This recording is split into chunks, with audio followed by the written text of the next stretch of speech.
శ్రీ గురుభ్యో నమః. శృతి స్మృతి పురాణానాం ఆలయం కరుణాలయం నమామి భగవత్పాదం శంకరం లోకశంకరం. ఈరోజు సోదరుడు యజ్ఞం పవన్ కుమార్ గారి మాటల్లో వారికి విన్నవించడం, వారు అక్షర సత్యాన్ని చెప్పారు.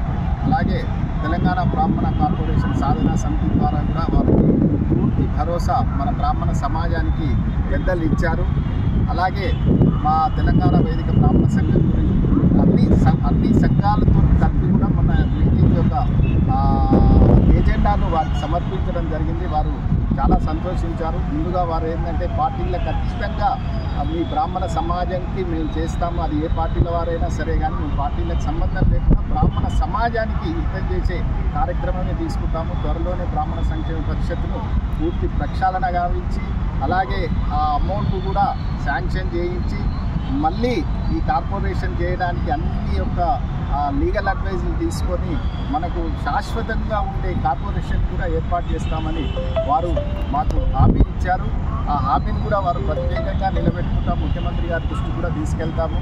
వారు కూడా పాజిటివ్గానే ఉన్నారని మాకు చాలా భరోసా ఇచ్చారు. ఇవాళ మాకు నమ్మకం కూడా కలిగింది.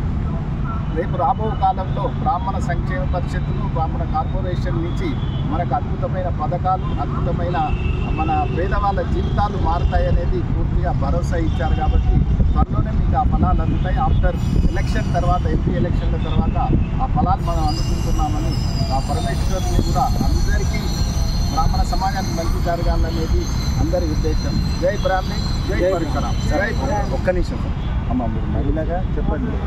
ఎంతోమంది ఉన్నారు. చెప్పు.